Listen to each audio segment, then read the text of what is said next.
उसके प्यार में। जब आया है अकेला इस संसार में तो फिर रोता है क्यों पगला उसके प्यार में।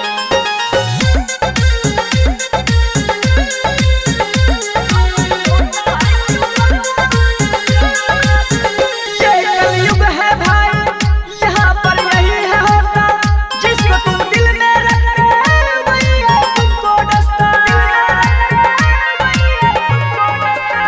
ये कलयुग है भाई, यहाँ पर यही है होता, जिसको तुम दिल में रखते वही है तुमको डसता।